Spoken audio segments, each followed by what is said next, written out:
We had Hurricane Beryl, which was the earliest hurricane to impact the Gulf Basin ever on record. This week, we're going to talk a little bit about hurricanes. We're going to talk about heat. We are going to talk about everything weather impacted that is predominantly going to be on natural gas. But let's not forget, there's a ton of refineries in the Gulf Coast. Baton Rouge has 600,000 barrels. New Orleans, 1.35. Port Arthur, 2.6. Houston, 2.7. So if this knocks out refineries, that's another conversation. We're going to stay probably more so on the natural gas side, but I don't want us to forget that there's a lot of refineries. Look at all these dots. So the squares are LNG terminals, and for anybody that doesn't know, this is often considered part of what they call Hurricane Alley.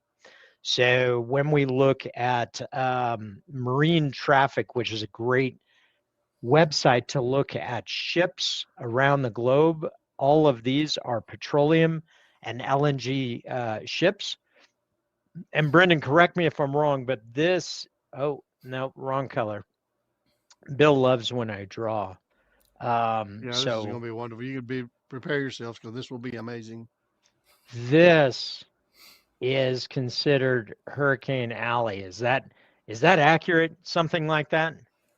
I think that's a fair assessment. I would also give a shout out to the Florida Panhandle and along the Gulf Coast of Florida, especially with what we saw last year in Hurricane Milton.